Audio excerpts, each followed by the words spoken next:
শুভেচ্ছা দর্শক সকলকে আমন্ত্রণ জানাচ্ছি চ্যানেল 24 এর নিয়মিত আয়োজন প্ল্যানেটারি হেলথ একাডেমিয়া সুরক্ষার প্রতিদিনের আজকের আয়োজনে।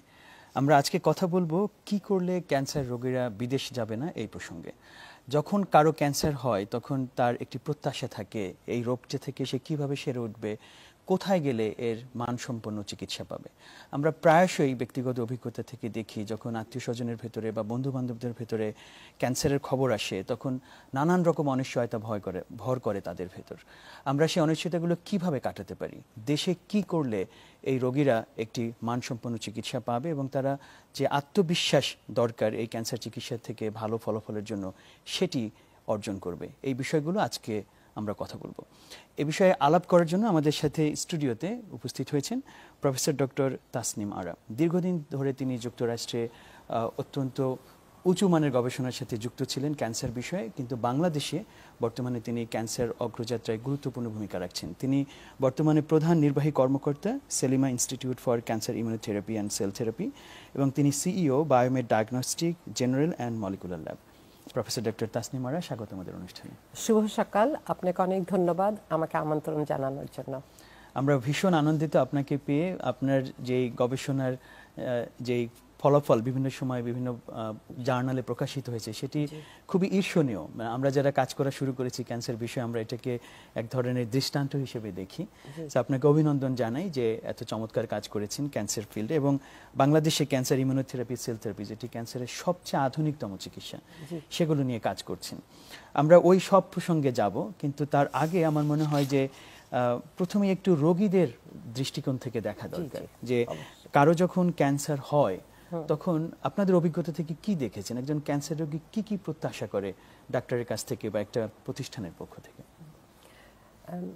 আমি সারা বিশ্বে এবং বাংলাদেশে একই সাথে বলবো ক্যান্সার একটা জটিল রোগ এবং এটা সবাই মূলত এখন পরিচিত হয়ে গেছেন এই ক্যান্সার ওয়ার্ডটার সাথে, এবং এই ওয়ার্ডটার সাথে একটা আতঙ্ক চলে আসে। আতঙ্কটা এই যে আমি এই প্রত্যাশা থাকে যে আমার এত বড় একটা কঠিন রোগ হলো, আমি এর থেকে তো পরিত্রাণ পাবো না। আগের থেকেই একটা টোটাল নেগেটিভিজম মনের মধ্যে নিয়ে রুগীরা আসছেন এবং এই সমস্ত রুগী আগে থেকেই জানেন তারা যে ক্যান্সার চিকিৎসা খুব ব্যয়বহুল, ক্যান্সার হলে কমন যে ক্যান্সারে কোনো অ্যান্সার নেই। এনারা এই যে একটা ধারণা, এটা গত আমি বলবো যে আরও 50 বছর ধরেই মানে মানুষের মধ্যে তো উন্নত বিশ্বে উন্নত চিকিৎসার প্রয়োগে ক্যান্সার রোগীরা যখন কন্ট্রোল হচ্ছে ক্যান্সার বা দৈনন্দিন কাজকর্মে ফেরত আসছে, তারা এটাকে স্বাভাবিক একটা অসুস্থতা, এটার থেকে পরিত্রাণ পেয়ে তারা নর্মাল কাজকর্মের মধ্যে চলে আসছে। কিন্তু আমাদের দেশে এই ক্যান্সার হলে যেহেতু তারা একটা সম্পূর্ণভাবে আমরা তাদেরকে ওই আশাটা দিতে পারছি না, তারা এক জায়গা থেকে আরেক জায়গায়, আরেক জায়গা থেকে আরেক জায়গায়। ইভেন আমি বলবো যে ডায়াগনোসিস যখন ক্যান্সার হয়েছে, কেউ একজন যদি বলে যে আপনার বায়োপসি রিপোর্টে ক্যান্সার, তখন আমার কাছে দেখা গেছে যে সাথে সাথে উইদাউট মানে দেশে কি সুবিধা আছে না আছে না জেনেই মানুষ মানে আতঙ্কিত হয়েই ইভেন তখন অর্থনৈতিক চিন্তাটাও তারা করেন না, তারা বিদেশমুখী হয়ে যান। বিশেষ করে যারা একটু সলভেন্ট বলবো, যাদের একটু সামর্থ্য আছে, তারা কিন্তু আর দ্বিতীয়বার চিন্তা করে না এখানে কি আছে না কি আমার প্রতিবেশের দেশে কি আছে, এখানে বিশেষজ্ঞর মান কিরকম, এগুলি না চিন্তা ভাবনা করেই তারা বিদেশমুখী হন। বাট আমার কাছে মনে হচ্ছে এই জায়গায় আমাদের অনেক কাজ করা উচিত এবং আমাদের সকলের সহযোগিতাও লাগবে জনগণের মধ্যে আস্থা ফিরিয়ে আনা। সেটাই, অনেক ধন্যবাদ। এই আসলে বাস্তবতাটা স্বীকার করাটা কিন্তু সমস্যা সমাধানের প্রথম ধাপ। আমি যদি প্রথমেই বলি যে না সবাই খুব আত্মবিশ্বাসের সাথে ক্যান্সার চিকিৎসা বাংলাদেশে নিচ্ছে, তাহলে কিন্তু আমরা আসল সমস্যাটায় কখনোই পৌঁছতে পারবো না। বাস্তবতা এটাই যে বেশিরভাগ মানুষই আসলে তারা মনে করে যে আমি বাইরে গিয়ে হয়তো উন্নত চিকিৎসা পাবো।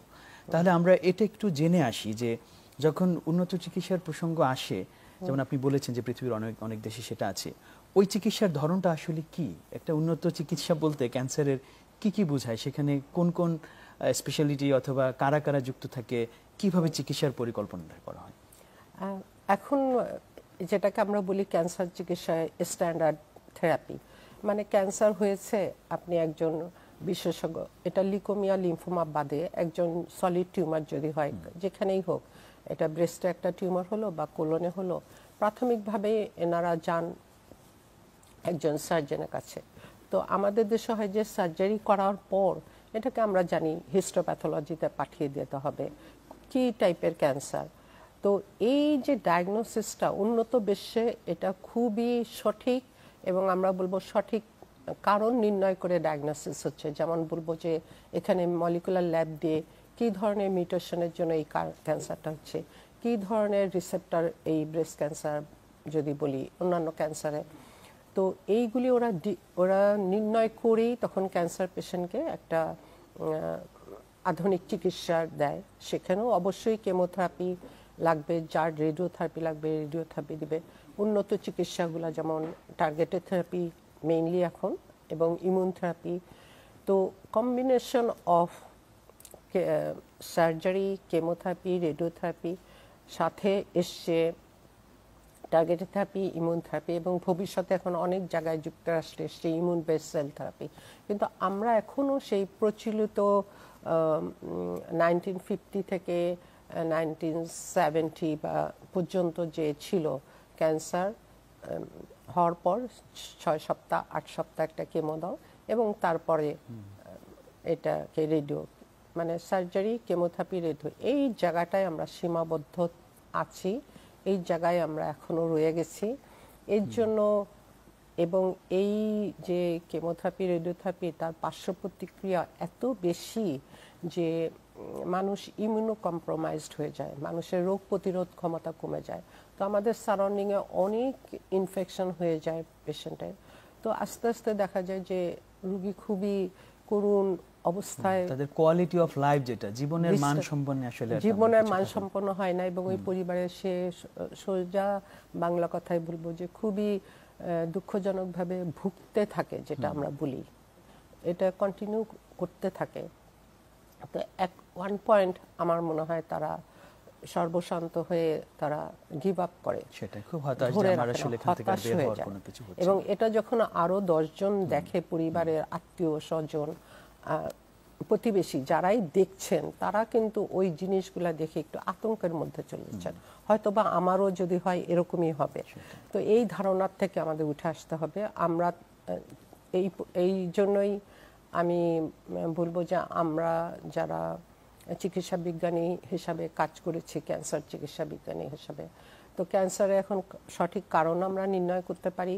সঠিক কারণ নির্ণয় করে যদি আমরা কেমোথেরাপি, যদি combination targeted therapy, immune therapy দিয়ে আমাদের দেশে যদি প্রতিষ্ঠান আমরা একটা করেছি বেসরকারিভাবে, যাতে এই জিনিসগুলি মানুষের আস্থা ফিরিয়ে আনা, এবং আমাদের তরুণ প্রজন্ম, আমাদের যারা টিচার ছিলেন, তাদের গাইডেন্সে আমরা বাংলাদেশে চেষ্টা করব এই জায়গাগুলোতে কাজ করার। আমরা এই প্রসঙ্গে আরো আসবো, কারণ আমাদের এখানে অনেক কাজ করার সুযোগ আছে এবং কাজ করা প্রয়োজন এই সেক্টরে।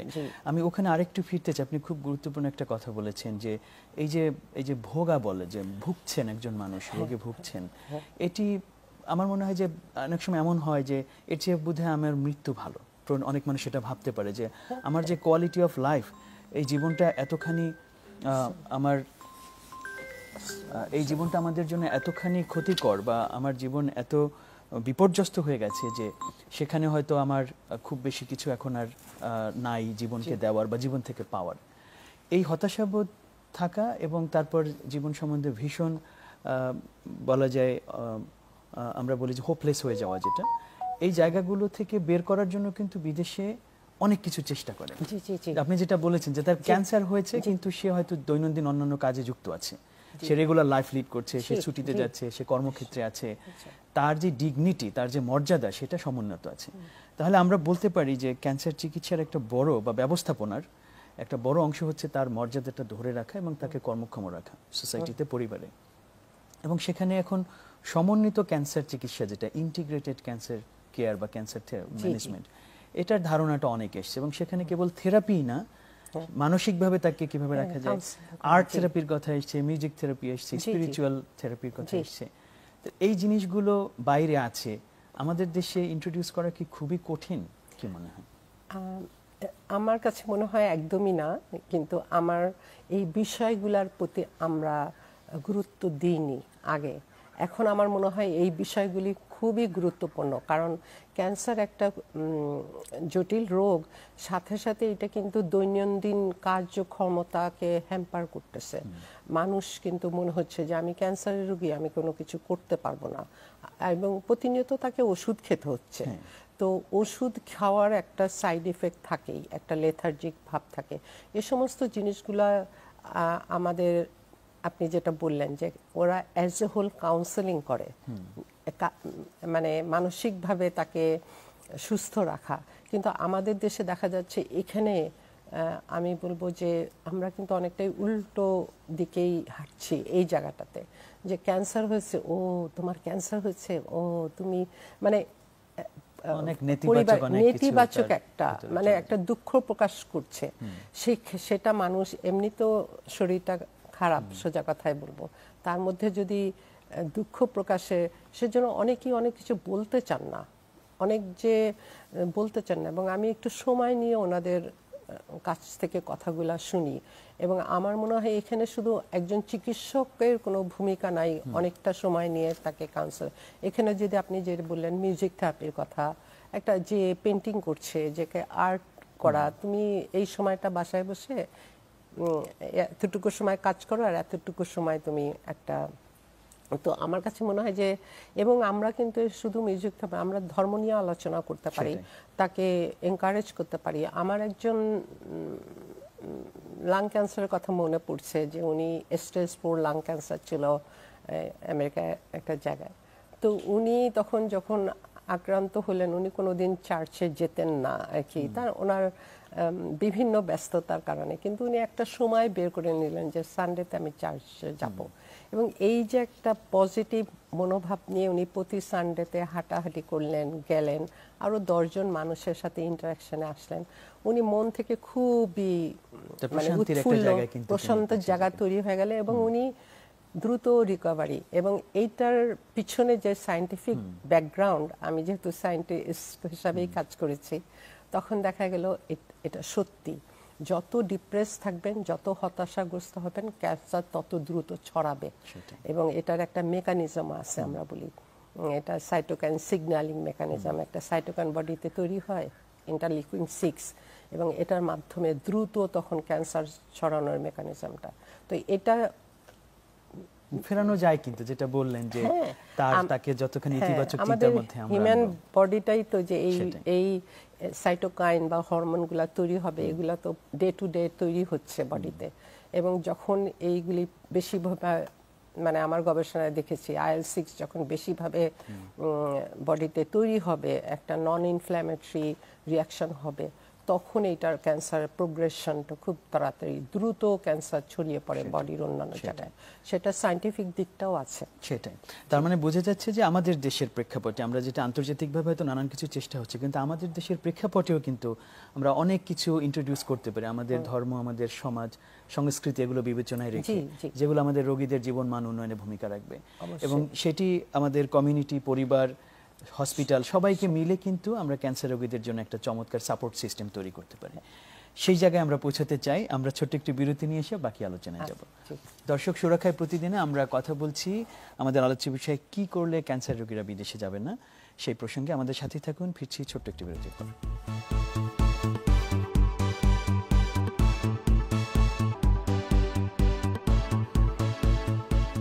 দর্শক, আমরা আবার ফিরে এলাম সুরক্ষায় প্রতিদিনে। আমাদের আলোচ্য বিষয়, কি করলে ক্যান্সার রোগীরা বিদেশে যাবে না, এই প্রসঙ্গে আমাদের সাথে আছেন প্রফেসর ডক্টর তাসনিম আরা।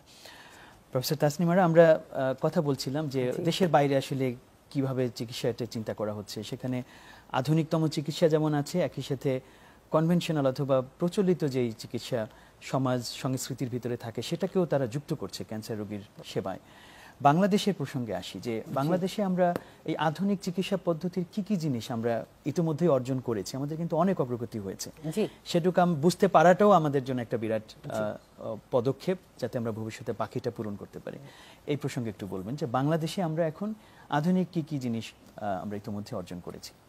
বাংলাদেশে আমি খুবই আশাবাদী, কারণ বাংলাদেশে ইতিমধ্যেই আমরা যে ক্যান্সারের সঠিক কারণ নির্ণয়ের জায়গাটা, যেটা মলিকুলার ল্যাবরেটরি থ্রু দিয়ে মিউটেশন অ্যানালাইসিসগুলো আমরা এখন করতে পারছি। আমরা আগে ছিল শুধু হিস্টোপ্যাথোলজি, যেটা ক্যান্সার বায়োপসি বলি, বায়োপসির জায়গায় আমরা সীমাবদ্ধ ছিলাম শুধু এটা তোমার অ্যাডেনোকার্সিনোমা বা এটা তোমার এই ধরনের ক্যান্সার এতটুকু বলাতে। কিন্তু এই জায়গায় আমাদের অনেক অগ্রগতি হয়েছে। আমরা এখন ইমিউনোস্টেনিং পদ্ধতিতে ক্যান্সারের, যেমন একটা লিম্ফোমা হলে তার কি টাইপের lymphoma, B cell lymphoma, T cell lymphoma, বা এই জায়গাগুলোতে অনেক। এবং আমি বলবো যে আমার প্রতিষ্ঠানে বায়োমেড ডায়াগনস্টিক মলিকুলার ল্যাবে আমরা এখন PDL1 এটা ইমিউনোস্টেনিং করছি, যে করে আমরা নির্ণয় করতে পারছি যে এই ক্যান্সারগুলোতে যদি ইমিউনোথেরাপি দেওয়া যায় তাহলে কমপ্লিটলি এটা কিওর হবে ইমিউনোথেরাপির মাধ্যমে। এবং ওই টেস্ট আমরা করতে পারছি বাংলাদেশে। এবং এখানে আমি জানতে পারছি অনেক অন্যান্য প্রতিষ্ঠানও অনেক এগিয়ে এসছে। যেমন আমি গতকাল এই একটা ব্যক্তিগত অভিজ্ঞতা, যে TMSS যে বগুড়াতে যে এত বড় একটা হসপিটাল, ওনাদের 250 বেড ক্যান্সার হসপিটাল, এবং ওনারা অত্যাধুনিক ক্যান্সার চিকিৎসার যে মলিকুলার ল্যাব, ওনারাও এই জায়গায় অনেক এগিয়ে এসছে। তো এরকম বেসরকারিভাবে এগিয়ে এসছে অনেকেই। তার মানে এটি একটা, একটু বলি যে বগুড়ার মতো জায়গায় একটা বড় হসপিটাল, সেখানেও একেবারে সর্বাধুনিক যেই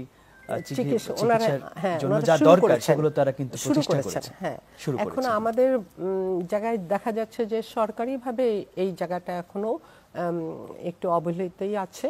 এবং আমরা সরকারিভাবে, আমার কাছে মনে হয়েছে, এটা আমার ব্যক্তিগত অভিজ্ঞতা, যে এখনো সেই ট্র্যাডিশনাল মেডিসিন বা কেমো রেডিওথেরাপি দিব, মেশিন নষ্ট হয়ে গেছে, ওই জায়গা থেকে আমাদের মনে হয় বের হয়ে আসতে হবে। এবং আপনি যেটা বললেন, বিদেশি ইন্টিগ্রেটেড একটা সিস্টেম ক্যান্সার চিকিৎসায়, একটা কম্প্রিহেনসিভ সেন্টার, যেখানে ক্যান্সার রোগী সঠিক ডায়াগনোসিসটা হয়েই একটা সঠিক প্রোটোকলের মাধ্যমে চিকিৎসাটা পাবে। এই যে ডোর টু ডোর রোমিং বলি আমরা, এটা আজকে ডায়াগনোসিস এখানে একটা হচ্ছে, কালকে অমুক হাসপাতালে যেতে হচ্ছে, কালকে পেশেন্টরাই খুঁজে পাচ্ছে যে অমুক হসপিটালে এই জিনিসটা ভালো। এই জিনিসটা যদি একটা ইন্টিগ্রেটেড সেন্টারের মাধ্যমে আমরা দিতে পারি, সাথে ট্র্যাডিশনাল মেডিসিনগুলা যেগুলি আছে ক্যান্সারে, এগুলিও অনেক কাজ করে। এবং আমাদের খাদ্য অভ্যাস, ইমিউনিটি বুস্ট আপ করার যে প্রোগ্রামগুলো, সবকিছু মিলে একটা প্রতিষ্ঠানের মাধ্যমে বা যদি জনগণের কাছে আনা যায়, দ্রুতই আমরা এই সমস্যার সমাধান করা যাবে। আমার এখানে একটা বেশ আক্ষেপ কাজ করে এই অর্থে, যে যেহেতু আমি অনেকের সাথেই নিজে ক্যান্সার নিয়ে গবেষণা করি ঢাকা বিশ্ববিদ্যালয়ে, সেখানে অনেকের সাথে যোগাযোগ হয়। আমরা কিন্তু জানি যে আপনি যেটা বললেন, বিভিন্ন জায়গায় আলাদা আলাদা করে অনেক সুন্দর সুন্দর অগ্রগতি আমাদের হয়েছে। এই কিন্তু রোগীদের কাছে এই যে দৌড়দৌড়ির যে প্রসঙ্গটা, তার একটা সার্ভিস এক জায়গায়, আরেকটা সার্ভিস আরেক জায়গায় নিতে নিতে কিন্তু তারা অনেক টায়ার্ড হয়ে যায়। তাহলে এখানে যদি আমরা জিনিসগুলোকে একটু কানেক্ট করে দিতে পারতাম, তাদের সাথে যদি এই তথ্যটা খুব ভালোভাবে শেয়ার করা থাকতো, যে আপনি এখান থেকে শুরু করছেন এবং এইভাবে শেষ করে আপনি প্রক্রিয়াটার মধ্য দিয়ে যাবেন, তাহলে কিন্তু আমাদের যা আছে এটা দিয়ে অনেক ভালো চিকিৎসা আমরা দিতে পারতাম আমাদের রোগীদের। এটাকে আমি এক কথাই বলবো, বাইরে যেমন কম্প্রিহেনসিভ ক্যান্সার সেন্টার, কম্প্রিহেনসিভ একটা সলিউশন দেওয়া, একটা জায়গায় এসে রোগী জানবে যে এখানেই আমি এসেছি, এখানেই আমার ডায়াগনোসিস হবে, এখান থেকে আমি একটা সলিউশন পাবো। এবং এটা কিন্তু একবারে না, এটাকে ধরে রাখা, ফলো আপ যেটা, সেটার প্রচন্ড অভাব রোগীদের, আমাদের রোগীদের। তো ওনাদের, এবং এখানে আমি বলবো যে পার্সোনালাইজড মেডিসিন, যে প্রিসিশন অঙ্কোলজির যেই বিরাট রেভলিউশন হয়ে গেছে ক্যান্সার চিকিৎসায়, যে প্রতিটি ক্যান্সার পেশেন্টই জার্নিটা ডিফারেন্ট। একজনকে একদম গদবাঁধা ট্রিটমেন্ট সবার জন্য না, প্রতিটা ক্যান্সারের পেশেন্টের পার্সোনালাইজড ট্রিটমেন্ট বা প্রিসাইজ অঙ্কোলজি যে সিস্টেম, তার মধ্যে ফেলে তাকে চিকিৎসা দিলে অবশ্যই আমরা ক্যান্সার আরো অনেক ভালো একটা ফলাফল পাবো। এবং একটা integrated approach with collaborative approach, থাকতে হবে আমাদের। আমি এখানে একটু আসি, প্রিসিশন অনকোলজি কথাটা উল্লেখ করেছেন যে ক্যান্সার রোগীর জন্য প্রত্যেক রোগীকে পার্সোনালাইজেশন, যেটা ব্যক্তিকে আলাদা করে চিন্তা করা, তার কি ধরনের ক্যান্সার হয়েছে সেই ক্যান্সারটাকে আলাদা করে চিন্তা করা। একটা বিষয় আমরা প্রায় ভাবি যে ক্যান্সার যখন শুনি সকল ক্যান্সারকে আমরা একই পাল্লায় মাপি, আমরা ভাবি যে একটা রোগ, কিন্তু ক্যান্সার আসলে অনেকগুলো রোগের সমষ্টি আসলে। তাহলে সেই জায়গাটায় এইখানে কিন্তু একটা সচেতনতারও প্রয়োজন আছে রোগীদেরও এবং আমাদের যারা চিকিৎসার সাথে যুক্ত তারা, এবং একই সাথে এই চিকিৎসা ব্যবস্থা যে প্রিসিশন অনকোলজি যেটা আপনি বললেন, সুনির্দিষ্টভাবে চিকিৎসা করা প্রত্যেক ব্যক্তিকে, এখানে এটা কি অনেক বেশি কঠিন, অনেক ব্যয়বহুল? কারণ এই প্রসঙ্গটা যখনই আসে তখনই ভাবে এটা তো বোধহয় সবাইকে দেওয়া সম্ভব না। এখানে আমরা কিভাবে আগাতে পারি? খুবই ভালো প্রশ্নটা, কারণ আমি প্রায়ই প্রশ্নবিদ্ধ হচ্ছে যে আপনার এই প্রিসিশন অনকোলজি বা এই জিনিসটা প্রচণ্ড ব্যয়বহুল এবং আমাদের দেশে এটা সম্ভব না, এবং আমাদের দেশে এটা একটা দুরূহ ব্যাপার এরকম। কিন্তু আমি বলবো এক কথায় জিনিসটা সম্পূর্ণ বিপরীত। আপনি যদি প্রিসিশন অনকোলজি বা প্রিসাইজলি একটা ক্যান্সার ডায়াগনোসিস করেন, তাহলে আন্দাজে আপনাকে এতগুলি কেমোথেরাপি দিতে হচ্ছে না, আন্দাজে রেডিওথেরাপিরও প্রয়োগ করতে হচ্ছে না, বা আমি এটা আন্দাজেই বললাম, সরি, যে এটা হলো ধারণাবশত যে তাকে দিতে হবে।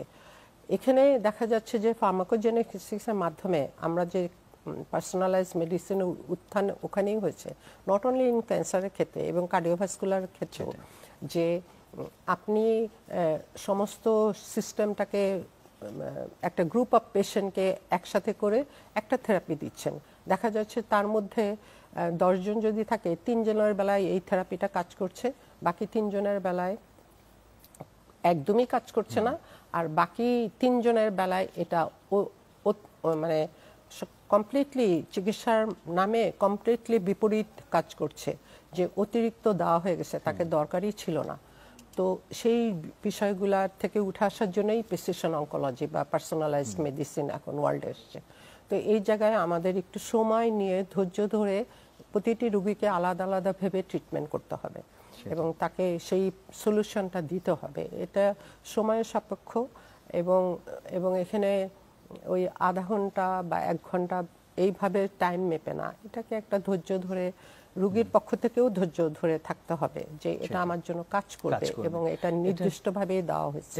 এটার প্রসঙ্গটা বোধহয় এরকম, আমরা বলি যে একটা ভালো পরিকল্পনা যেমন কাজের অর্ধেক শেষ করে দেয়, আমরা কমপ্লিট করে ফেলে অর্ধেক, বাকি অর্ধেক করতে হয়। এটা কিন্তু সেরকম যে আপনি যত ভালো প্রস্তুতি নিয়ে চিকিৎসাটা শুরু করবেন, তত বাকি অংশটুকু আপনার জন্য সহজ হবে, কম ব্যয় সাপেক্ষ হবে। আমার এখনকার যে এক্সপেরিয়েন্সটা হচ্ছে, আমি দেখছি যে কিছুটা এক কথায় বলতে গেলে খাপছাড়া, অর্ধেক চিকিৎসা উনি পেয়ে গেছেন, এখন তার অর্থনৈতিক অবস্থা একটু খারাপ হয়ে গেছে, এখন ওনার কাছে মনে হচ্ছে এটা আরো ব্যয়বহুল। কিন্তু শুরুতেই যদি আমরা প্রোগ্রামটা করি, আপনি দেখবেন ব্যয় অর্ধেক কমে এসছে এবং এটা ব্যয়বহুল না। আমি এক কথাই বলবো, ধরেন একটা মিউটেশন অ্যানালাইসিস করতে একটা 25,000 টাকাও যদি খরচ হয়, বা একটা PDL-1 করতে আমার যদি 6,000 টাকাও খরচ হয়, তো আমি চিকিৎসা শুরুতেই আমি সুনির্দিষ্টভাবে জেনে গেলাম যে আমাকে এই চিকিৎসাটাই দিতে হবে, সেখানে আমার ব্যয়টা কমে আসতেছে। ইন দ্য লং রান আপনি হিসাব করবেন যে তখন চিকিৎসাটা খুব প্রেসাইজ হয়ে গেল এবং ওই ওষুধটাই উনি কিনে খাচ্ছেন যেটা তার জন্য 100% কাজ করছে। সেখানে এখানে দেখা যাচ্ছে যে ব্যয়টা কেমনভাবে হচ্ছে, যখন দেশের বাইরে চলে যাচ্ছে, তার একটা যাওয়া আসা, থাকা, খাওয়া, একটা লং টার্ম অর্থনৈতিক, এখানেই অর্থের ব্যাপারটা চলে আসে। কিন্তু আমি যদি বলি যে দেশে থেকেই সুনির্দিষ্ট চিকিৎসার মাধ্যমে ব্যয় অর্ধেকের বেশি কমিয়ে আনা সম্ভব। এটা ব্যয়বহুল না, এটা খুবই প্রেসাইজ। শুরুতে ডায়াগনোসিসের জন্য যেহেতু ব্যয়বহুল, আমাদের বিদেশ থেকে এই কিটগুলি আনতে হচ্ছে, সেজন্য এটা ব্যয়বহুল। কিন্তু আমরা যখন এটাকে ব্যাপক প্রচলন করব, তখন এর ব্যয় কমে আসবে। এটা তাহলে আমার মনে হয় যে আজকের যে আলোচনা, কি করলে ক্যান্সার রোগীরা বিদেশে যাবে না, তার একটা গুরুত্বপূর্ণ সলিউশন কিন্তু আসলে এটা। আপনি যেটা বললেন যে ব্যক্তিকে আলাদাভাবে বিবেচনা করে তার জন্য একটু সময় নিয়ে প্রপার একটা পরিকল্পনা করে তারপর চিকিৎসাটা শুরু হোক। আমরা যেন, আমার সাথে যদি বিষয়টা এরকম, আমি প্রিসিশন অনকোলজিকে এভাবে দেখি যে আমার সাথে হয়তো 10টা বুলেট আছে, এদের মধ্যে হয়তো একটা বুলেটই একজনকে কোনো কোনো একটা শিকারের কাজে লাগবে, বাকিগুলো হয়তো কাজে লাগবেই না। আমি যদি রোগকে শিকার করছি এখানে, তাহলে বাকি 9টা আমি আসলে কেন খরচ করছি? সেটা প্রথমত তার কাজেই লাগছে না, এক্সট্রা খরচ হচ্ছে। এবং যেটা আমরা প্রেসিশন, আমরা অনেক সময় এটাকে ম্যাজিক বুলেটে বলি যে একটা দিয়ে আমি আসলে রোগটাকে করতে পারছি, আমার বাকিগুলো খরচই হচ্ছে না। সেই জায়গাটায় যাওয়াটা একটা খুব গুরুত্বপূর্ণ। এই জন্য এটার নাম হয়েছে targeted therapy. You target the cancer cell, not the normal cell. Target cancer সেলটাকে আমি যদি ধ্বংস করতে পারি প্রিসাইজলি জেনে, এবং সেই জানার বিষয়টা আমার যে মলিকুলার টেস্টগুলি, এরা বলছে যে ব্যয়বহুল, কিন্তু ব্যয়বহুল না। এর জন্যই যে আমি ক্যান্সার সেলটাকে আইডেন্টিফাই করলাম এবং তাকেই আমি নির্দিষ্টভাবে মানলাম, সুতরাং আমার আনুষঙ্গিক ব্যয় সব কমে গেল। সেটাই। তারপর সাইড ইফেক্ট যেগুলো, পার্শ্ব প্রতিক্রিয়া, সেগুলোও থাকলো না। তো এটা বিরাট একটা, যদিও ইনিশিয়ালি মনে হচ্ছে ব্যয়বহুল, কিন্তু অ্যাকচুয়ালি পার্শ্ব প্রতিক্রিয়া থেকে উঠে আসতে যেই টাকা পয়সা খরচ হচ্ছে, রোগীকে ব্লাড দিতে হচ্ছে, আরেকটা ইনজেকশন পুশ করতে হচ্ছে, ডাব্লিউবিসি কমে যাচ্ছে, রোগী অ্যানিমিক হয়ে যাচ্ছে, আবার ব্লাড দিতে হচ্ছে, এই জিনিসগুলো তখন আর থাকবে না। তখন ব্যয়টা অটোমেটিক ভাবেই কমে আসবে এবং হসপিটালাইজেশনও হতে হবে না। আপনি এখন উন্নত বিশ্বে যেটা এসছে, ওরাল থেরাপি, টার্গেটেড থেরাপি সবটাই ওরাল। আপনি বাড়িতে বসে চিকিৎসা করবেন। আপনি বাড়িতে বসে, আমি যেমন পার্সোনালি খুবই পছন্দ করি, আমি চেষ্টা করি সব পেশেন্টকে ওরাল কেমোথেরাপি দিতে। ওরাল কেমোথেরাপির সাথে ওরাল একটা টার্গেটেড থেরাপি, সকালে একবার খাবেন, রাতে একবার খাবেন, দৈনন্দিন কাজকর্ম করতে থাকবেন।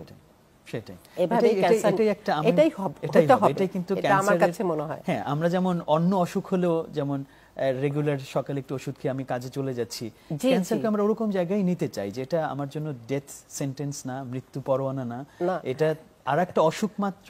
আমরা এটার সাথে বসবাস করতে পারি এবং এটা দিয়ে আমাদের। এই প্রসঙ্গে আমি একটা কথা বলি যে আমি যখন বস্টন চিলড্রেন হসপিটালে কাজ করছিলাম, তখন ওখানকার ফেমাস জুধা ফকম্যান, উনি পেডিয়াট্রিক সার্জন ছিলেন, আমি ওনাকেই অনেক অনুসরণ করি।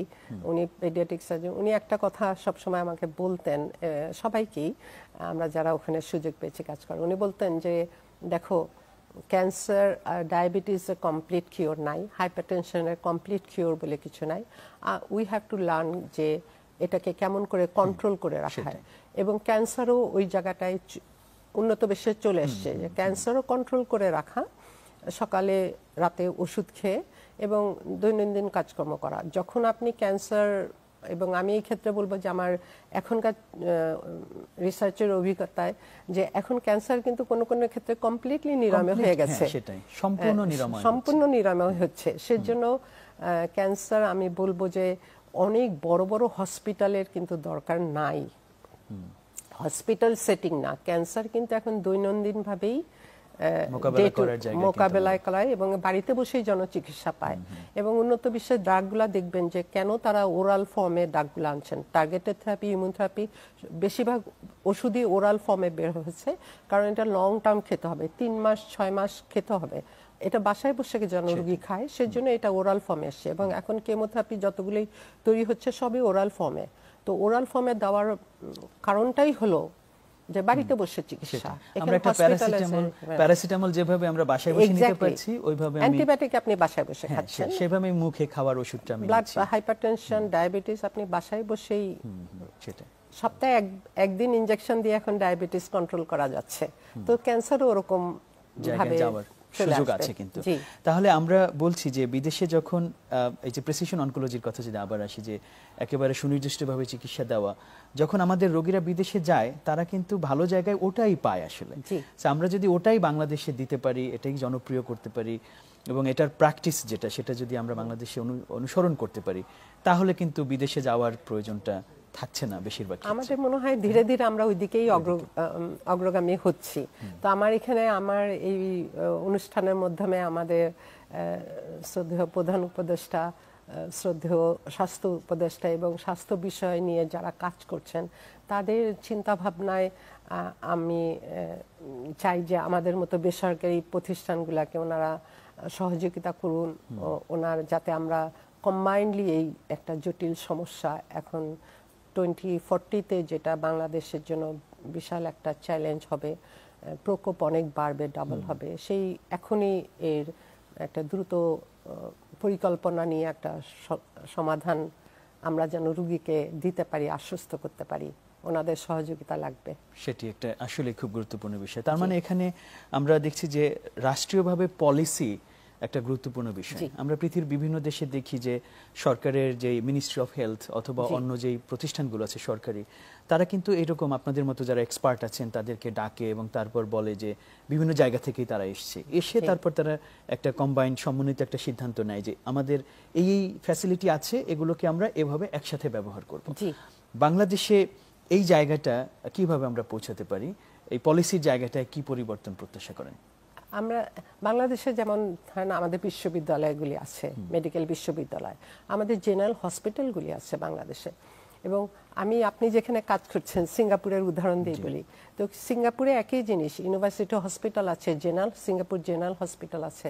তো সব এখানে তারা যেভাবে এগিয়ে এসছে, যেমন ক্যান্সার সায়েন্স ইনস্টিটিউট সিঙ্গাপুর, এই একটা প্রতিষ্ঠান তারা করে ফেলেছেন। এবং এখানে দেখা যাচ্ছে যে অত্যাধুনিক ক্যান্সার নলেজ, ক্যান্সার বায়োলজি সম্বন্ধে যেই নলেজ, সেটার উপর তারা তাদের মেডিকেল স্টুডেন্টদেরকে নলেজ দিচ্ছেন, মেডিকেল স্টুডেন্টদেরকে, জুনিয়র ডক্টরদেরকে ট্রেন্ড আপ করছেন এবং সেইভাবে তারা প্রস্তুতি নিচ্ছেন, বিশেষজ্ঞ চিকিৎসকও তৈরি হচ্ছে এবং তাদের একটা চিকিৎসা রিসার্চ করার একটা এভিনিউ খুলে যাচ্ছে যে কি কারণে এখানে ক্যান্সারটার প্রকোপ বেশি, এবং ওই জায়গাটায় ওনারা ফোকাস করতেছেন, সলিউশনটা ওখানেই দিচ্ছেন। তো ওনারা ভীষণভাবে একটা ইন্টিগ্রেটেড সিস্টেমের মধ্যে কাজ করছেন।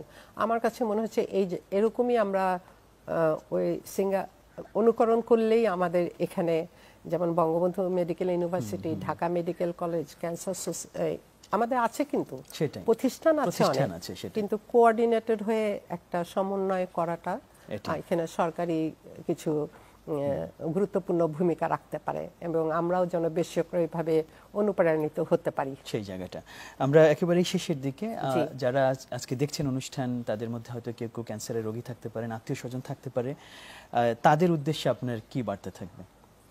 আমার ক্যান্সার যদিও একটি জটিল রোগ, কিন্তু এর এখন সঠিক চিকিৎসা, সঠিক ডায়াগনোসিস এবং সবচেয়ে গুরুত্বপূর্ণ যে সঠিক সময়ে আপনাকে চিকিৎসাটা নিতে হবে।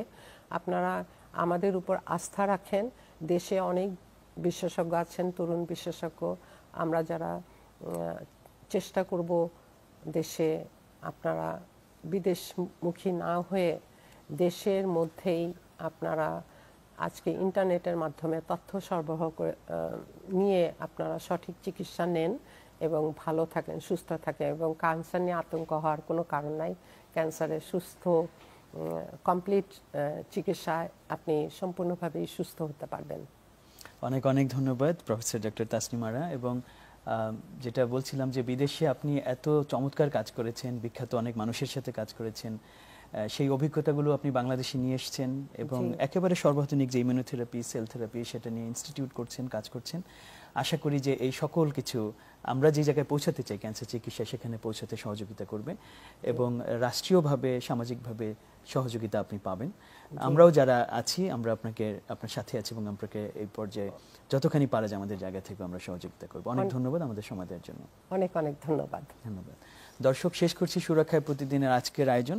আমরা এটা দৈনন্দিন অভিজ্ঞতা থেকে জানি যে অনেকেই ক্যান্সার আক্রান্ত হলে বিদেশে যেতে চান, কিন্তু হয়তো অর্থনৈতিক কারণে যেতে পারছেন না অথবা নানান কারণে শেষ পর্যন্ত সেখানে যাওয়া হয় না। কিন্তু যারা যান তারাও আবার এক পর্যায়ে হয়তো অনেক টাকা পয়সা খরচ করে বাংলাদেশে ফেরত আসেন এবং এখানে আবার চিকিৎসা নিতে হয়। আমরা চাই যে এই যে আমাদের রোগীদের যেই অনিশ্চয়তা এবং তাদের যে হয়রানি, সেই সব কিছু বন্ধ হোক এবং আমরা বাংলাদেশে আমাদের ক্যান্সার রোগীদের জন্য একটি চমৎকার সমন্বিত একটি চিকিৎসা পদ্ধতি, চিকিৎসা ব্যবস্থা আমরা যাতে এখানে স্থাপন করতে পারি, সেই লক্ষ্যে আমাদের সবাইকে একসাথে কাজ করতে হবে। আজকে ডক্টর তাসনিম আরার কাছ থেকে সেই বার্তাটি আমরা পেয়েছি। আশা করি সেই লক্ষ্যে আমরা সবাই একসাথে এগিয়ে যাব এবং ক্যান্সার রোগীদের জন্য মানসম্পন্ন চিকিৎসা বাংলাদেশেই আমরা প্রদান করতে পারবো। সেই আশায় আজকের মতো শেষ করছি।